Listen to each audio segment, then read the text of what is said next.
Sa isang liblib na baryo sa paanan ng bundok ay naninirahan si Mateo, isang mahirap na magsasaka na halos araw-araw ay kinakapos sa pagkain. Matagal nang pumanaw ang kanyang asawa, kaya mag-isa niyang itinataguyod ang kanyang nag-iisang anak na si Lina. Kahit anong sipag niya sa bukid, ay tila sinusubok siya ng kapalaran. Minsan ay sinisira ng bagyo ang kanyang tanim, kung hindi naman ay tinutuyo ito ng matinding init ng araw. Marami sa kanilang baryo ang nagsasabong tuwing linggo. Para sa iba ay isa lamang itong libangan, ngunit para sa ilan ay paraan upang kumita. Si Mateo ay paminsan-minsang nanonood lamang dahil wala siyang salaping maipupusta. Hindi rin siya mahilig sa sugal, ngunit napapansin niyang ang ibang dating mahihirap ay unti-unting umaangat sa buhay dahil sa kanilang mga panalo. Isang dapit hapon, habang pauwi siya mula sa kagubatan matapos mamulot ng panggatong, nakarinig siya ng mahinang iyak ng isang kuting. Sinundan niya ang tunog hanggang sa makita ang isang maliit na pusang kulay puti na napapalibutan ng mga tuyong sanga. Sugatan ito at nanginginig sa lamig. Dahan-dahan, huwag kang matakot, malumanay niyang sabi. Maingat niyang binuhat ang kuting at inilagay sa loob ng kanyang lumang bayong. Pagdating sa kanilang kubo ay nilinis niya ang sugat nito at pinakain ng kaunting kanin na may isda. Mula noon ay hindi na umalis ang pusa sa kanyang tahanan. Tinawag niya itong bulan dahil sa maputing balahibo nito na tila liwanag ng buwan kapag tinatamaan ng sinag ng gabi. Lumipas ang maraming buwan at lumaki si Bulan bilang isang malusog at matalinong pusa. Lagi nitong sinusundan si Mateo saan man siya magpunta. Ngunit isang gabi, habang tahimik ang buong baryo, may kakaibang nangyari. Nagising si Mateo dahil sa sunod-sunod na pag-ungol ni Bulan. Paglabas niya ng bahay ay nakita niyang nakatingin ang pusa sa isang napakalaking punong balete. Biglang tumayo ang balahibo ng kanyang batok. May kakaibang liwanag na umiikot sa paligid ng puno. Unti-unti siyang lumapit. Sa ilalim ng balete ay may isang matandang lalaki na nakasuot ng lumang puting kasuotan. Mahaba ang kanyang balbas at tila hindi naaapektuhan ng malamig na hangin. Huwag kang matakot, wika ng matanda. Napayuko si Mateo bilang paggalang. Ako ang tagapagbantay ng kagubatang ito. Maraming taon na kitang pinagmamasdan. Ikaw lamang ang taong nagpakita ng tunay na kabutihan sa isang nilalang na walang maibibigay na kapalit. Nagtaka si Mateo. Ano po ang ibig ninyong sabihin? Ngumiti ang matanda. Ang pusang iyong iniligtas ay hindi ordinaryong hayop. Napatingin si Mateo kay Bulan. Tahimik lamang itong nakaupo habang nakatitig sa matanda. May lihim na kapangyarihang taglay ang kanyang mga kuko. Lalong nagtaka si Mateo. Huwag mong sasaktan ang pusa. Darating ang panahon na kusa itong malalaglag. Kapag nangyari iyon, itago mo ang isa sa kanyang kuko. Ngunit tandaan mo, hindi iyon dapat gamitin sa kasakiman. Hindi pa man nakapagtatanong si Mateo, ay unti-unting naglaho ang matanda na parang usok na tinangay ng hangin. Naiwan siyang tulala. Pagbalik niya sa kanilang kubo ay hindi na siya nakatulog. Paulit-ulit na umuukit sa kanyang isipan ang sinabi ng mahiwagang matanda. Lumipas pa ang ilang linggo. Isang umaga habang naglalaro si Bulan sa harap ng bahay, napansin niyang may maliit na kuko itong nalaglag sa lupa. Naalala niya agad ang bilin. Maingat niya itong pinulot at ibinalot sa isang maliit na piraso ng pulang tela. Hindi niya alam kung ano ang tunay na kapangyarihan nito. Hindi rin niya ito ginamit. Itinago lamang niya ito sa loob ng lumang kahong kawayan. Makalipas ang ilang araw ay dumating ang kanyang matalik na kaibigan na si Berto. "Mateo, may malaking derby sa bayan bukas. Sumama ka naman, kahit manood lang." Noong una ay tumanggi siya. Ngunit dahil matagal na rin siyang hindi nakakalabas ng baryo ay pumayag siya. Kinabukasan ay nagtungo silang dalawa sa sabungan. Punong-puno ito ng tao. May mga nag-uusap tungkol sa mga pinakamalalakas na manok. May mga nagbibilangan ng salapi. May mga naghihiyawan sa bawat laban. Habang pinagmamasdan ni Mateo ang paligid, biglang uminit ang kanyang dibdib. Parang may kakaibang enerhiyang nagmumula sa kanyang bulsa. Doon nakalagay ang nakabalot na kuko ni Bulan. Nang magsimula ang unang laban ay kusang napatingin siya sa isang simpleng pulang tandang. Hindi ito ang paborito ng karamihan. Sa katunayan ay halos lahat ay tumaya laban dito. Ngunit may kakaibang pakiramdam si Mateo. Parang may bumubulong sa kanyang isipan. Hindi niya maipaliwanag kung bakit. Tahimik lamang siyang nakatitig sa tandang habang mahigpit na hawak ang pulang telang may lamang kuko ng pusa. At doon nagsimulang umikot ang kanyang kapalaran. Tahimik na nakaupo si Mateo sa isang sulok ng sabungan habang pinagmamasda ng dalawang tandang na naghahanda sa unang laban.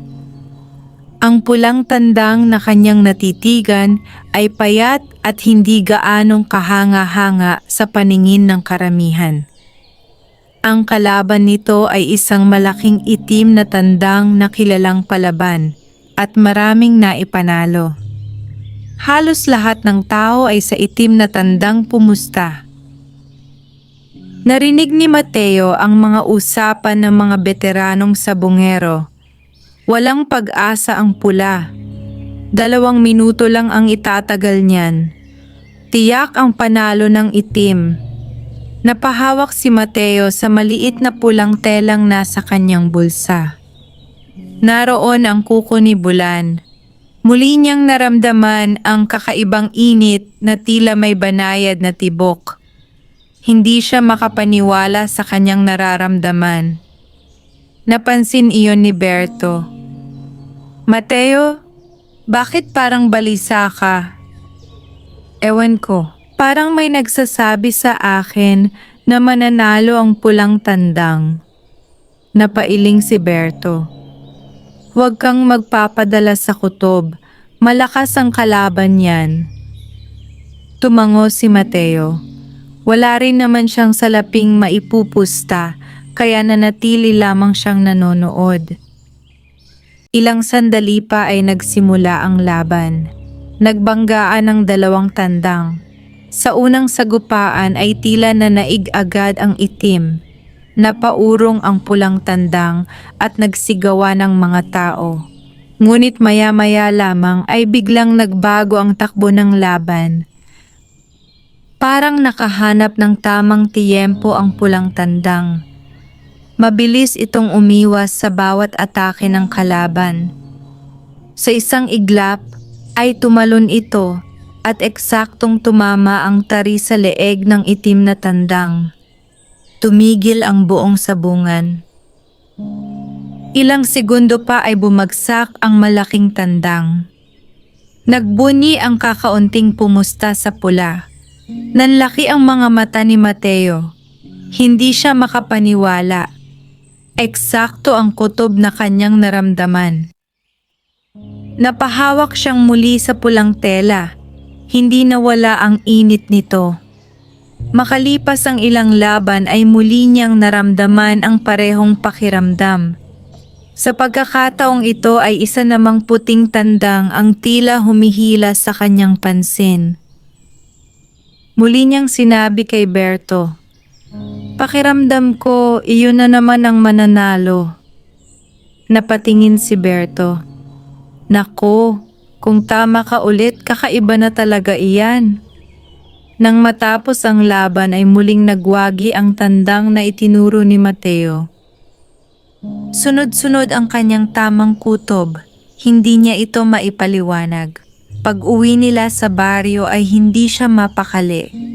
Binuksan niya ang kahon at inilabas ang pulang telang may lamang kuko ni Bulan. Tahimik niyang pinagmasdan ito. "Wala akong balak gamitin ang kapangyarihang ito para sa kasakiman," bulong niya. Parang nakatingin lamang si Bulan sa kanya, waring nauunawaan ang kanyang sinasabi. Kinabukasan ay may dumating na mayamang sabunghero sa kanilang baryo. Narinig nito ang balitang tila laging tama ang kutob ni Mateo sa mga laban. Lumapit ito at magalang na nagsalita. "Mateo, narinig kong kakaiba ang iyong panghuhula sa mga manok. Samahan mo ako sa susunod na derby. Bibigyan kita ng bahagi sa anumang mapapanalunan." Napaisip si Mateo. Naalala niya ang babala ng mahiwagang matanda. Hindi dapat gamitin ang kapangyarihan sa kasakiman. Hindi rin niya gustong maging alipin ng pera. Ngunit kailangan niya ring maitaguyod ang kanyang anak at may ahon sila sa kahirapan. Habang iniisip niya ang magiging pasya, tahimik na lumapit si Bulan. Bigla nitong inilapag ang isang paa sa ibabaw ng pulang telang kinalalagyan ng nalaglag nitong kuko. Kasabay nito ay humangin ng malakas sa labas ng kubo. At mula sa dilim ng gabi, isang aninong hindi niya nakilala ang lihim na nagmamasid sa kanilang tahanan. Malakas ang ihip ng hangin ng gabing iyon. Ang mga dahon ng mga puno sa paligid ng kubo ni Mateo ay walang tigil sa pagaspas na tila may ipinahihiwatig na panganib. Tahimik na nakaupo si Mateo habang pinagmamasdan ang kuko ni Bulan na nakabalot sa pulang tela. Hindi pa rin mawala sa kanyang isipan ang babala ng mahiwagang matanda. "Huwag mong gagamitin ang kapangyarihang ito sa kasakiman." Napabuntong hininga siya. Hindi niya hinahangad ang maging mayaman sa madaling paraan. Ang nais lamang niya ay magkaroon ng sapat na kabuhayan upang mabigyan ng maayos na buhay ang kanyang anak na si Lina. Biglang umungol si Bulan. Tumayo ang pusa at tumingin sa bintana. Napansin ni Mateo na tila may taong nakatayo sa ilalim ng puno ng mangga sa labas ng kanilang bakuran. Mabilis siyang lumabas, ngunit wala na siyang nadatnan. May bakas lamang ng mga yapak sa basang lupa. Kinabukasan, maagang nagtungo si Mateo sa bukid. Habang siya ay nagtatanim, dumating si Berto na hingal na hingal. "Mateo, hinahanap ka ni Don Armando." Nagulat siya.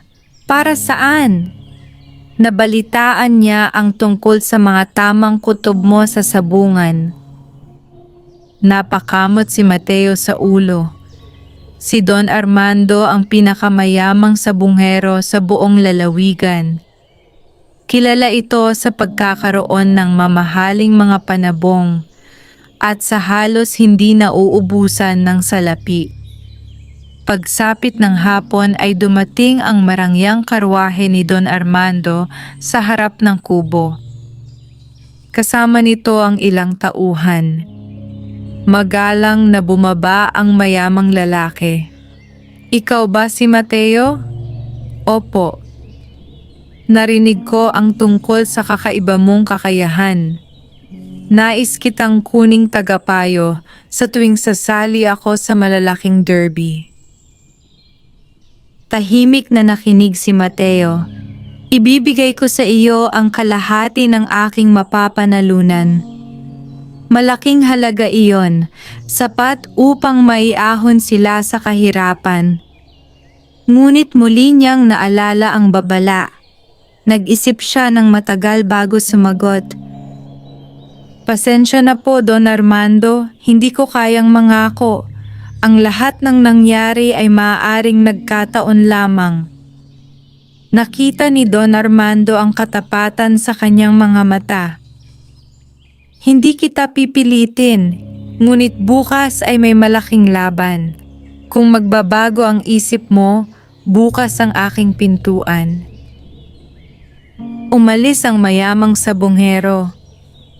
Ngunit hindi alam ni Mateo na may isa pang taong nagmamasid sa kanilang pag-uusap. Isa itong lalaking nakaitim ang kasuotan at may malamig na tingin.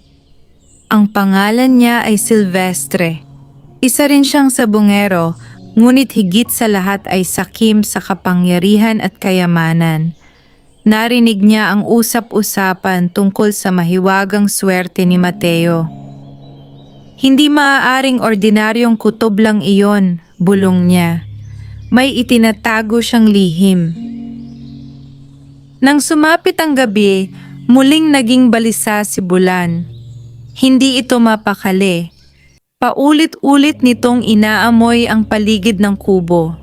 Maya-maya ay tumalon ito sa bintana at sumitsit ng malakas. Lumabas si Mateo.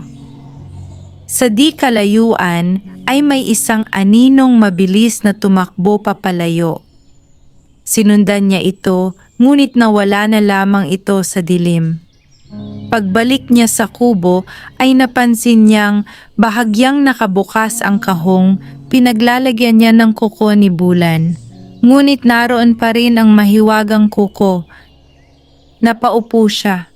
May taong naghahanap sa lihim na kanyang iniingatan. Hindi pa man siya nakakabawi sa pagkabigla ay nagsalita ang kanyang anak. Itay, may matandang babae pong dumaan kanina. Ano ang sinabi niya? Sinabi niya na ingatan mo raw ang kuko ng pusa. Kapag napunta iyon sa maling tao, hindi lamang sabungan ang maapektuhan, kundi pati ang maraming buhay. Nanlamig ang buong katawan ni Mateo. Hindi niya kilala ang matandang babae. Ngunit alam niyang nagsisimula pa lamang ang isang mas malaking pagsubok na hindi niya kailanman inasahan. Maagang nagising si Mateo kinabukasan, ngunit hindi nawala ang bigat ng kanyang kalooban. Paulit-ulit niyang iniisip ang sinabi ng matandang babaeng nakita ni Lina. Kapag napunta ang kuko ng pusa sa maling tao, maraming buhay ang mapapahamak. Tahimik siyang lumabas ng kubo. Habang sumisikat ang araw, nakita niyang nakaupo si Bulan sa ilalim ng punong mangga. Nakatingin lamang ito sa malayong kabundukan na para bang may hinihintay.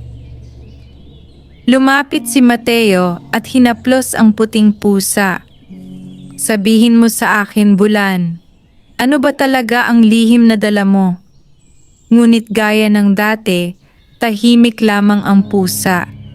Pagsapit ng tanghali ay dumating si Don Armando. Hindi na siya nagdala ng maraming tauhan. Mag-isa lamang siyang bumisita. Mateo, wika niya, ngayon ang malaking derby sa bayan. Hindi kita pipilitin, ngunit kung sasama ka, anumang mapanalunan natin ay paghahatian natin. Napaisip si Mateo. Hindi siya naakit sa salapi, ngunit naalala niya ang kanilang sirang bubong, ang kulang nilang pagkain, at ang pangarap niyang mapag-aral si Lina. Sa huli ay pumayag siyang sumama, ngunit may isang kondisyon. Isa lang po ang hihilingin ko, hindi tayo magpapapusta ng higit sa kaya nating matalo. Napangiti si Don Armando. Iyan ang unang beses na may nagsabi sa akin ng ganyan. Pagdating nila sa sabungan ay dagsa ang mga tao. Dumating ang pinakamahuhusay na sabungero mula sa iba't ibang bayan. Tahimik lamang si Mateo. Hindi siya tumitingin sa mga taong sumisigaw. Sa halip ay pinakiramdaman niya ang mahiwagang kuko na nasa kanyang bulsa. Makalipas ang ilang sandali ay muli niyang naramdaman ang banayad na init nito. Napatingin siya sa isang abuhing tandang na halos walang pumapansin. Iyan, mahinang sabi niya kay Don Armando. Sigurado ka ba? Hindi ko alam kung bakit, pero iyan ang nararamdaman ko. Sumunod si Don Armando. Nang magsimula ang laban ay muling nagulat ang lahat. Sa kabila ng pagiging dehado, ang abuhing tandang ang nagwagi. Masayang napangiti si Don Armando. Sa buong maghapon ay 3 beses pang nagtama ang kutob ni Mateo. Malaki ang kanilang napanalunan. Pagkatapos ng derby ay iniabot ni Don Armando ang bahagi ni Mateo. Hindi pa siya nakahawak ng ganoong kalaking halaga sa buong buhay niya. Ngunit sa halip na gastusin iyon sa luho, bumili siya ng bigas, gamot, mga gamit sa paaralan ni Lina, at mga materyales upang maipaayos ang kanilang kubo. Natuwa ang buong baryo sa pagbabago ng kanyang buhay. Ngunit may mga taong nagsimulang mainggit. Isa na rito si Silvestre. Mula sa malayo ay pinagmamasdan niya si Mateo. Hindi maaaring puro swerte lang iyon, bulong niya. Nasa kanya ang bagay na magpapayaman sa akin. Kinagabihan ay nagtungo si Silvestre sa isang lumang kubo sa gitna ng kagubatan. Doon nakatira ang isang albularyong kilala sa paggamit ng maitim na mahika. May gusto akong hanapin, sabi ni Silvestre. Ano yon? Tanong ng matanda. Isang mahiwagang kuko ng pusa. Biglang nagbago ang mukha ng matanda. Kung totoo ang sinasabi mo, huwag mong tangkain. Ang kapangyarihang iyon ay may kapalit. Ngumisi si Silvestre. Wala akong kinatatakutan. Tahimik na tumayo ang matanda at kumuha ng isang lumang sisidlang yari sa luwad. Sinindihan niya ang mga tuyong dahon at nagsimulang magdasal sa hindi maintindihang wika. Unti-unting umakyat ang usok sa kisame. Sa loob ng usok ay lumitaw ang anyo ng isang puting pusa. Kasunod nito ay isang mahinang tinig. Ang kukuha sa kuko ng may kasakiman ay mawawala ng lahat ng kanyang pinakamamahal. Napaatras ang matanda, ngunit si Silvestre ay ngumiti lamang. Kung kapalit niyan ang walang katapusang swerte, handa akong tanggapin ang anumang kapalaran. Hindi niya alam na sa mismong sandaling iyon, narinig ni Bulan ang mahiwagang babalang iyon kahit nasa malayong baryo siya. Dahan-dahan nitong iminulat ang mga mata at sa unang pagkakataon kumislap ang mga ito sa kakaibang kulay na tila hudyat ng nalalapit na panganib. Lumipas ang ilang araw matapos ang malaking derby. Dahil sa mga panalong natamo, unti-unti gumaan ang buhay ni Mateo at Lina. Naipaayos nila ang tumutulong bubong ng kanilang kubo, nakabili ng sapat na pagkain, at nakapagtabi pa ng kaunting salapi para sa kinabukasan. Ngunit nanatiling simple ang kanilang pamumuhay. Hindi ipinagmalaki ni Mateo ang kanyang magandang kapalaran. Sa halip, patuloy siyang tumulong sa mga kapitbahay na nangangailangan. Kapag may matandang walang makain, binibigyan niya ito ng bigas. Kapag may batang nagugutom, inaanyayahan niya itong makisalo sa kanilang hapag. Lalong minahal ng mga tao si Mateo, ngunit habang dumarami ang humahanga sa kanya, lalo namang lumalalim ang inggit ni Silvestre.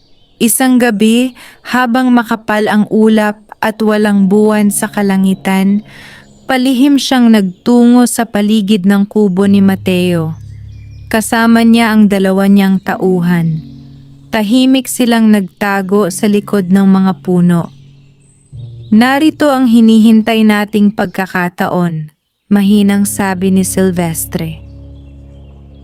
Sa loob ng kubo ay mahimbing nang natutulog sina Mateo at Lina, ngunit si Bulan ay gising. Nakatayo ito sa may pintuan, nakatitig sa dilim. Bigla itong sumidsit ng malakas. Nagkatinginan ng tatlong magnanakaw. Isa lang namang pusa iyan, bulong ng isa. Dahan-dahan silang lumapit. Ngunit bago pa man nila mahawakan ang pinto, mabilis na tumalon si Bulan. Matalim nitong kinalmot ang kamay ng unang tauhan. Napasigaw ito sa sakit. Kasunod noon ay isang malakas na hangin ang umihip. Nagbagsakan ang mga sanga ng puno sa paligid. Nayanig ang tatlong lalaki. "Anong nangyayari?" Sigaw ng isa. Hindi sumagot si Silvestre. Nakatingin lamang siya kay Bulan. Sa unang pagkakataon ay nakita niyang kumikislap ang mga mata ng puting pusa sa kulay gintong liwanag. Napaatras siya, ngunit nanaig ang kanyang kasakiman. "Kunin ninyo ang kahon!" sigaw niya. Nagmadaling pumasok ang dalawang tauhan sa kubo. Nagising si Mateo sa ingay. "Ano ang ginagawa ninyo?" Nagkaroon ng kaguluhan sa loob ng bahay. Habang sinusubukang pigilan ni Mateo ang mga magnanakaw, mabilis na binuksan ng isa sa kanila ang kahong kawayan. Ngunit wala roon ang mahiwagang kuko. Nagulat ang mga magnanakaw. Nawawala. Hindi nila alam na bago pa man sila dumating, ay inilipat na ni Mateo ang kuko sa isang maliit na supot na nakasabit sa kanyang leeg. Muling tumalon si Bulan.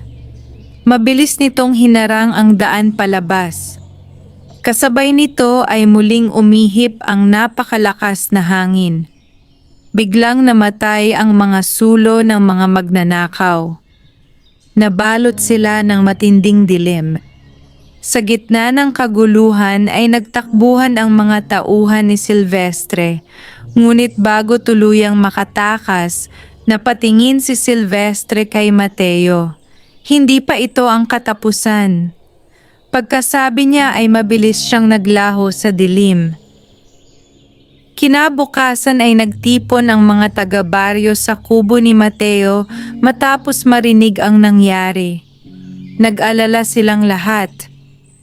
"Baka bumalik pa sila," sabi ni Berto. Tumango si Mateo. "Alam kong hindi sila titigil hanggat hindi nila nakukuha ang kuko." Tahimik na lumapit si Lina. "Itay, bakit hindi na lang natin itapon ang kuko?" Napayuko si Mateo. "Naisip ko na rin iyan." Ngunit bago pa siya makapagpasya, lumapit si Bulan at marahang idinikit ang ulo nito sa kanyang kamay. Sa sandaling iyon ay muling narinig ni Mateo ang mahiwagang tinig ng matandang tagapagbantay sa kanyang isipan. Hindi maaaring itapon ang biyayang ipinagkatiwala. Darating ang araw na kakailanganin mong piliin kung sino ang tunay na karapat-dapat sa kapangyarihan nito. Napatingala si Mateo sa kalangitan. Alam niyang hindi lamang ang kanyang pamilya ang nasa panganib. May mas malaking laban pang naghihintay sa kanya at nagsisimula pa lamang ang tunay na pagsubok. Hindi na mapalagay si Mateo matapos ang tangkang pagnanakaw ni Silvestre. Alam niyang hindi ito susuko hanggat hindi nito nakukuha ang mahiwagang kuko ni Bulan. Mula noon ay isinabit na niya ang maliit na supot sa kanyang leeg at hindi na ito inihiwalay sa kanyang katawan. Ngunit sa kabila ng lahat, hindi pa rin niya ginagamit ang mahiwagang kuko sa bawat sabong. Kapag malinaw lamang ang kanyang kutob at wala siyang nararamdamang pagnanasa sa malaking kita, saka lamang siya nagbibigay ng payo. Dahil dito, patuloy siyang nirerespeto ng mga tao sa kanilang baryo. Lumipas ang ilang linggo. Isang umaga ay muling dumating si Don Armando. "Mateo," sabi nito, "inaanyayahan ako sa pinakamalaking derby ng lalawigan. Ang mananalo roon ay kikilalaning pinakamahusay na sabunghero sa buong rehiyon." Tahimik na nakinig si Mateo. "Hindi kita pipilitin," dugtong ni Don Armando. "Ngunit pakiramdam ko ay may dahilan kung bakit tayo pinagtagpo." Nag-isip si Mateo. Naalala niya ang mga salitang binitiwan ng mahiwagang matanda. Hindi dapat gamitin ang kapangyarihan para sa kasakiman. Sa huli ay pumayag siyang sumama, ngunit may isang kondisyon. "Kapag naramdaman kong mali ang layunin natin, aalis ako." Ngumiti si Don Armando. "Ipinapangako ko." Dumating ang araw ng malaking derby. Napakaraming tao ang dumalo. May mga sikat na sabungero mula sa iba't ibang lalawigan. Ang bawat isa ay may dalang mahuhusay na panabong na inalagaan sa loob ng maraming taon. Tahimik lamang si Mateo habang nakaupo sa isang sulok. Mahigpit niyang hawak ang supot na may laman na kuko ni Bulan. Makalipas ang ilang sandali ay naramdaman niyang muli ang banayad na init nito. Ngunit iba ang pakiramdam ngayon. Hindi ito mainit na gaya ng dati. Sa halip ay tila may mahinang tibok na umaabot sa kanyang dibdib. Kasabay nito ay napansin niyang hindi lamang iisang tandang ang kanyang nakikita. Parang may liwanag na bumabalot sa ilang mga manok. May mga tandang na maliwanag ang paligid. Mayroon ding tila na babalutan ng maitim na anino. Napapikit siya. Pagmulat niya ay ganoon pa rin ang kanyang nakikita. Nang tawagin ni Don Armando ang kanyang pansin, itinuro ni Mateo ang isang simpleng tandang na kulay ginto ang balahibo. "Iyan ang ilaban ninyo." Sumunod si Don Armando. Nagsimula ang laban. Hindi naging madali. Parehong malalakas ang dalawang tandang. Ngunit sa huling sandali ay nakaiwas ang tandang ni Don Armando at naitama ang huling atake. Nagbunyi ang buong sabungan. Muli silang nanalo. Napangiti si Don Armando. "Napakahalaga ng tulong mo." Ngunit si Mateo ay hindi natuwa. Napansin niyang unti-unting nawawala ang liwanag sa kuko ni Bulan. Pag-uwi nila ay agad niyang inilabas ang mahiwagang kuko. Hindi na ito kasing kinang ng dati. Nabahala siya. Kinagabihan ay muling nagpakita ang mahiwagang matandang tagapagbantay sa kanyang panaginip. "Mateo, Lolo, Ang kuko ay hindi walang hanggan ang kapangyarihan. Ano po ang ibig ninyong sabihin?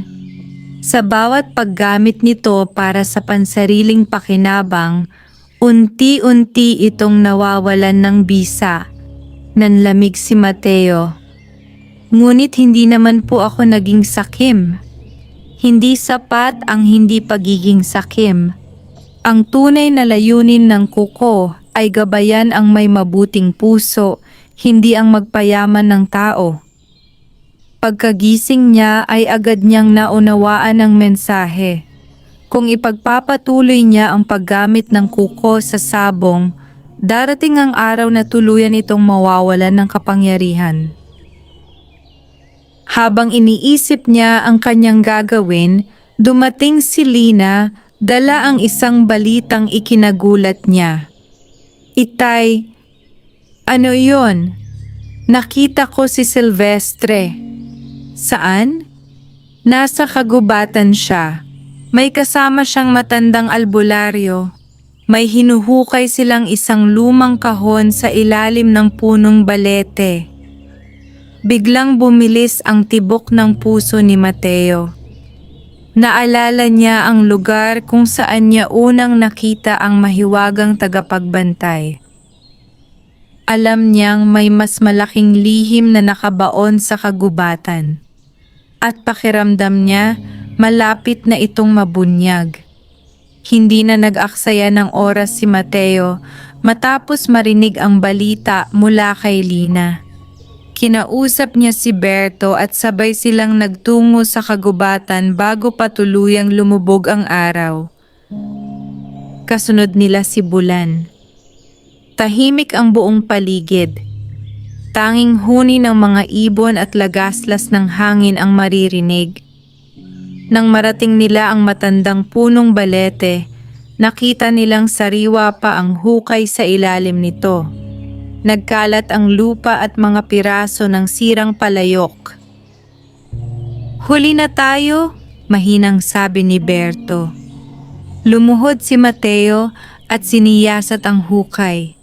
May nakita siyang maliit na piraso ng kahoy na may mga ukit na hindi niya mabasa. Biglang nagsimulang umihip ang malamig na hangin. Tahimik na lumapit si Bulan sa puno. Inilapat nito ang isang paa sa malaking ugat ng balete. Kasabay noon ay kumislap ang puting liwanag sa paligid. Unti-unting bumukas ang isang makitid na lagusan sa pagitan ng mga ugat. Napaatras sina Mateo at Berto. Diyos ko! Bulong ni Berto. Maingat silang pumasok sa lagusan. Sa ilalim ng balete ay may isang sinaunang silid na yari sa bato. Sa gitna nito ay naroon ang isang lumang pedestal na may nakaukit na anyo ng isang pusa. Sa ibabaw nito ay nakapatong ang isang tansong sisidlan. Nang buksan ni Mateo ang sisidlan, natagpuan niya ang isang lumang pergamino. Dahan-dahan niya itong binasa. Nilikha ang mga kuko ng puting tagapagbantay upang gabayan ang taong may busilak na puso. Ang sino mang gumamit nito para sa kasakiman ay hahatulan ng sariling kapalaran. Nanahimik silang dalawa. Sa ilalim ng pergamino ay may isa pang nakatagong bagay. Isa itong maliit na batong kulay ginto na hugis bilog. Pagkahawak ni Mateo rito ay nakaramdam siya ng kakaibang init. Kasabay noon ay may lumitaw na larawan sa kanyang isipan. Nakita niya si Silvestre at ang matandang albularyo. Bitbit ng dalawa ang isang lumang kahon na kanilang nakuha sa ilalim ng balete. Ngunit nang buksan nila ito, walang laman. Biglang natawa ang matandang albularyo. Hinuli tayo ng tunay na tagapagbantay. Ang hinahanap mong kapangyarihan ay nasa taong may malinis na puso. Nagnggit-ngit si Silvestre. Hindi ako susuko. Biglang naglaho ang pangitain. Napahawak si Mateo sa kanyang noo. Ano ang nakita mo? Tanong ni Berto. Isinalaysay niya ang lahat. Habang nag-uusap sila ay biglang narinig ang mga yabag ng maraming tao sa labas ng lagusan. Mabilis silang nagtago sa likod ng mga bato. Ilang sandali pa ay pumasok sina Silvestre at ang matandang albularyo. Narito pa rin ang lihim, sabi ng matanda. Hanapin ninyo, utos ni Silvestre sa kanyang mga tauhan. Isa-isang hinalughog ng mga ito ang buong silid. Mahigpit na hawak ni Mateo ang gintong bato at ang supot na may kuko ni Bulan. Tahimik namang nakaupo si Bulan sa tabi niya. Biglang kumislap ang mga mata ng puting pusa. Kasabay noon ay nagsimulang manginig ang buong silid. Nalagas ang maliliit na bato mula sa kisame. Nagsasara ang lagusan, sigaw ng matandang albularyo. Nagkagulo ang mga tauhan ni Silvestre. Nagunahan silang lumabas, ngunit bago tuluyang makatakas si Silvestre, napalingon siya. Nagtagpo ang kanilang mga mata ni Mateo. Ngumiti si Silvestre. Ngayon alam ko na kung sino ang tunay na may hawak ng kapangyarihan. Pagkasabi niya ay mabilis siyang tumakas palabas ng lagusan. Nang tuluyang tumahimik ang paligid, muling nagsara ang daan sa ilalim ng punong balete na para bang walang nangyari. Napatingin si Mateo sa gintong bato. Sa sandaling iyon ay may mga salitang dahan-dahang lumitaw sa ibabaw nito. Ang huling pagsubok ay nalalapit na. Tanging ang may pusong dalisay ang makapag-iingat sa huling lihim ng puting pusa. Lumipas ang ilang araw matapos ang nangyari sa ilalim ng matandang punong balete. Hindi sinabi ni Mateo kahit kanino ang tungkol sa gintong bato at sa mga salitang lumitaw rito. Tanging sina Lina, Berto at si Bulan lamang ang nakaaalam ng lihim. Ngunit habang lumilipas ang mga araw, lalong lumalakas ang loob ni Silvestre. Kumalat ang balitang magkakaroon ng pinakamalaking derby na gaganapin sa kabisera ng lalawigan. Ang sino mang manalo ay tatanghaling pinakamahusay na sabongero at mag-uuwi ng napakalaking gantimpala. Nagpunta si Don Armando sa kubo ni Mateo.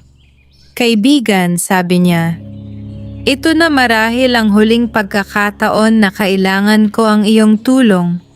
Kapag nanalo tayo rito, sapat na ang ating mapapanalunan upang hindi na ako muling sumali sa sabong.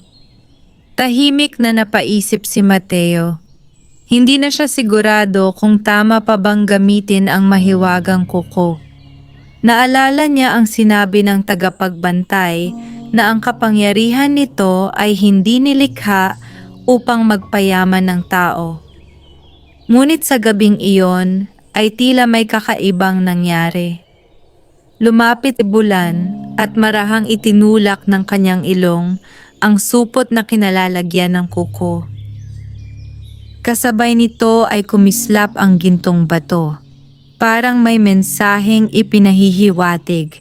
Napagtanto ni Mateo na hindi ang pagsali sa derby ang mali, kundi ang layunin ng taong gumagamit ng kapangyarihan. Kinabukasan ay nagtungo sila sa kabisera.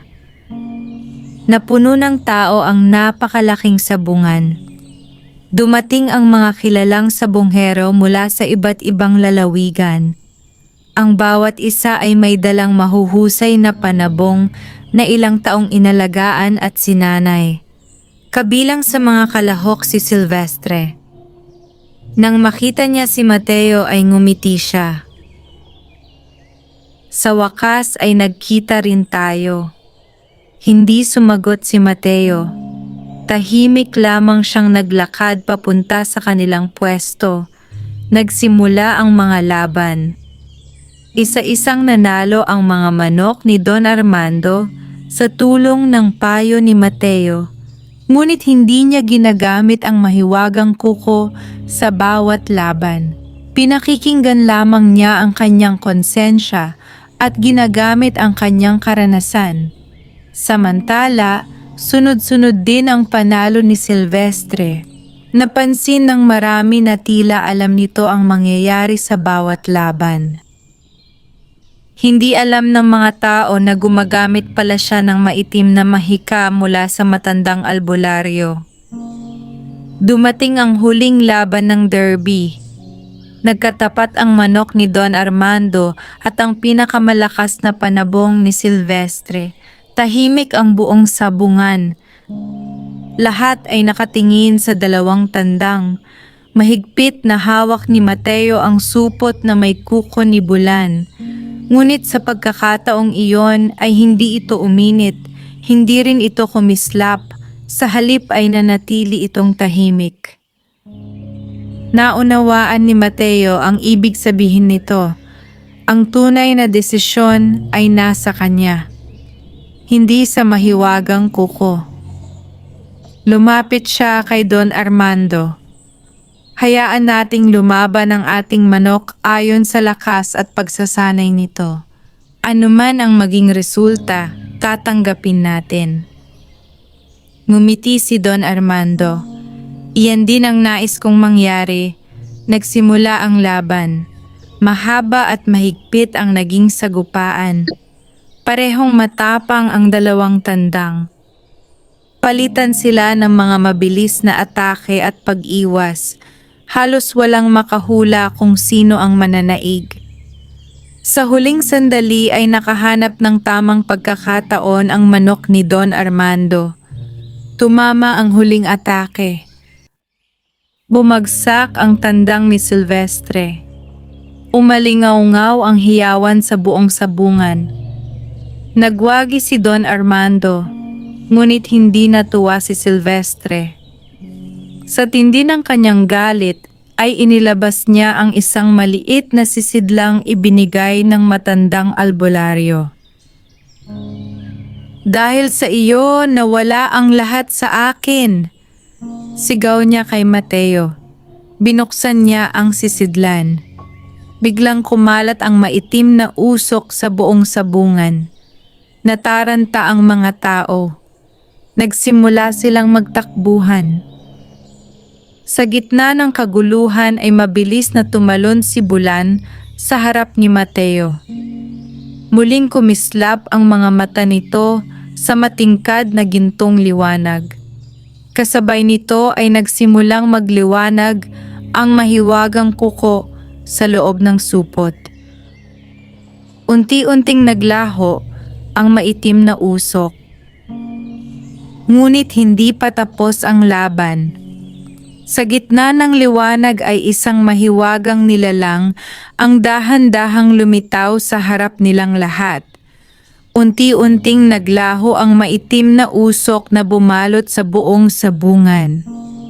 Isa-isang tumigil sa pagtakbo ang mga tao nang makita ang isang nilalang na nababalot ng maputing liwanag na nakatayo sa gitna ng arena. Tahimik ang buong paligid. Maging ang mga tandang ay tila natigilan. Ang mahiwagang nilalang ay may mahabang puting kasuotan at hawak ang isang tungkod na yari sa matandang kahoy. Sa kanyang paanan ay may mga puting pusang paikot-ikot na tila mga tagapagbantay. Napaluhod si Mateo. Nakilala niya ang matandang unang nagpakita sa kanya sa ilalim ng punong balete. Ikaw, mahina niyang sambit. Tumango ang matanda. Dumating na ang oras ng huling paghuhusga. Napatingin ang matanda kay Silvestre. Ang dating matapang na sabonghero ay unti-unting namutla. Maraming ulit kitang binalaan, sabi ng matanda. Ngunit pinili mo ang kasakiman kaysa kabutihan. Ang gusto ko lamang ay yumaman, sigaw ni Silvestre. Hindi kayamanan ang iyong hinangad, kapangyarihan ang iyong ninasa. Nanginginig na napaatras si Silvestre.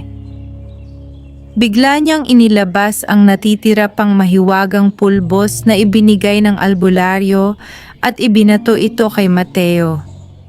Ngunit bago pa ito makarating, mabilis na tumalon si Bulan. Maliwanag na liwanag ang bumalot sa puting pusa. Mula sa maliit nitong katawan ay sumabog ang nakakasilaw na sinag na tumupok sa maitim na usok. Napapikit ang lahat. Pagmulat nila ng mga mata ay nagulat silang makita si Bulan na mas malaki na ngayon. Mistulang isa itong banal na pusang nababalot ng puting apoy. Tahimik itong tumayo sa harap ni Mateo. Napaluha si Lina. Itay, si Bulan. Ngumiti ang matandang tagapagbantay.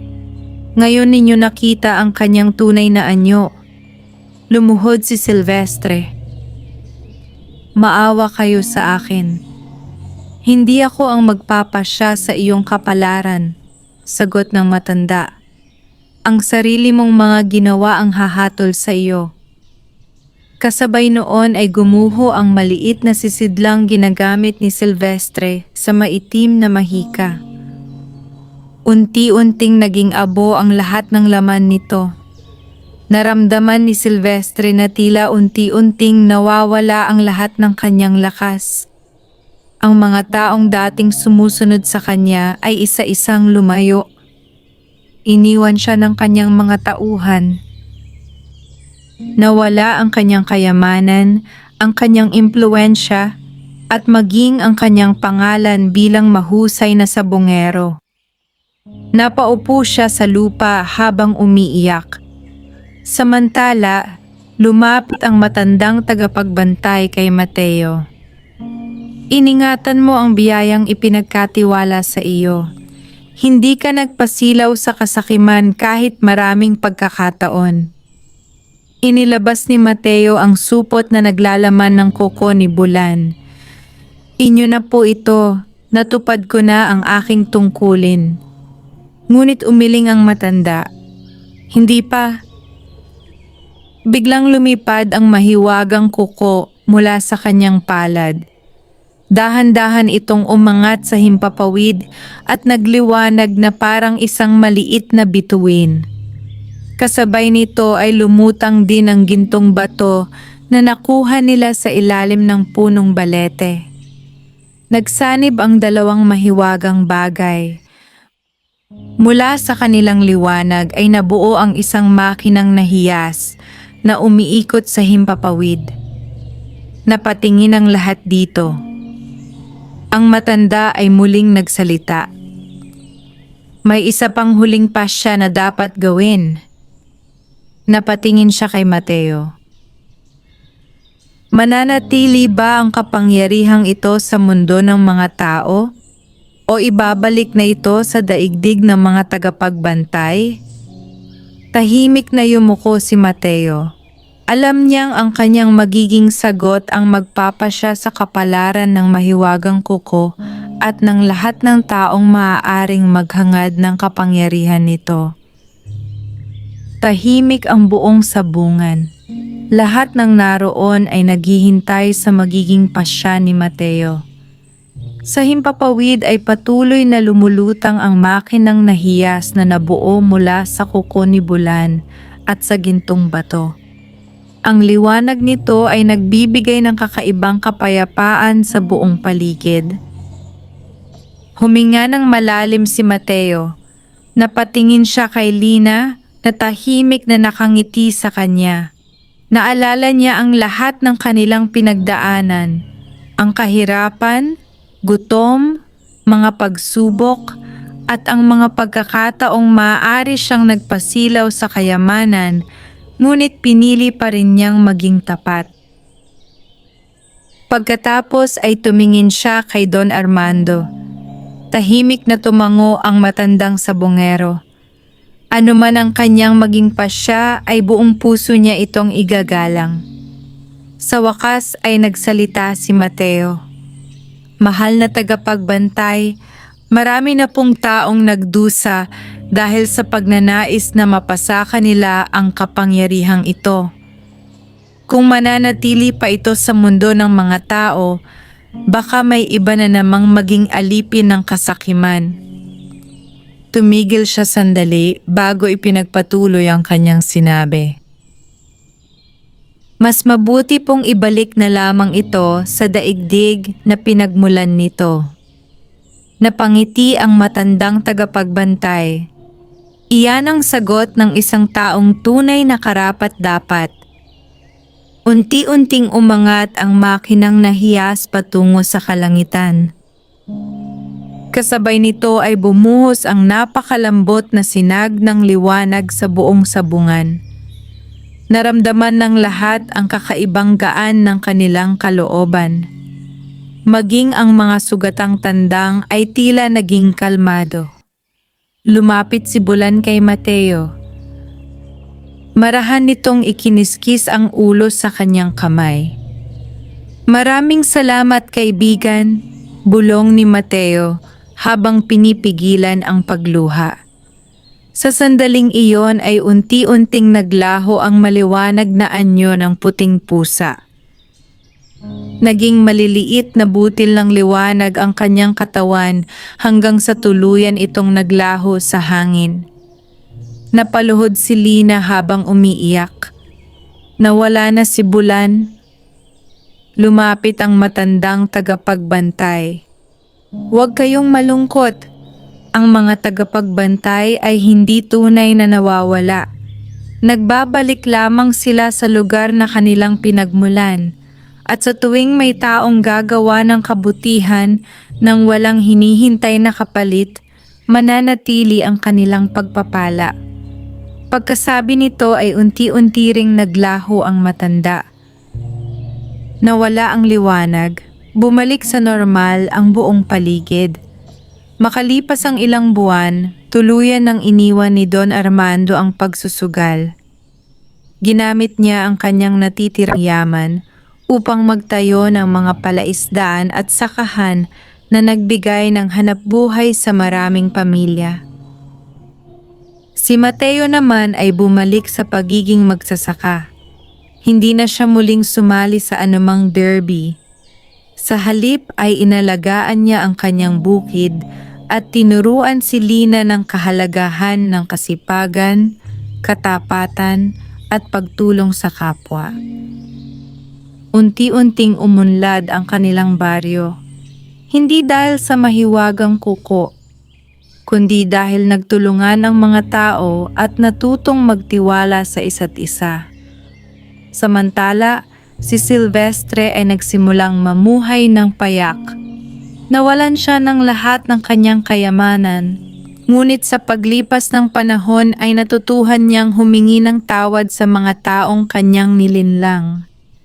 Tinanggap niya ang kanyang mga pagkakamali at nagsimulang mamuhay ng marangal. Isang gabi, habang nagpapahinga si Mateo sa harap ng kanilang kubo, may isang puting pusa ang tahimik na dumaan sa kanilang bakuran.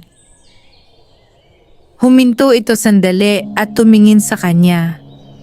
Ngumiti si Mateo. Hindi niya alam kung si Bulan nga ba iyon o isa lamang ordinaryong pusa. Ngunit sapat na ang sandaling iyon upang mapuno ng kapayapaan ang kanyang puso. Mula noon ay naging alamat sa kanilang lalawigan ang kwento tungkol sa mahiwagang kuko ng puting pusa. Marami ang nagsabing ito ang lihim ng swerte sa sabong. Ngunit ang mga tunay na nakaaalam ng buong kwento ay iisa lamang ang sinasabi. Ang tunay na swerte ay hindi nagmumula sa isang mahiwagang bagay. Ito ay nagmumula sa mabuting puso, tamang pagpapasya, kasipagan at katapatan. Ang taong may mga katangiang ito ang siyang pinagpapala ng magandang kapalaran. Wakas.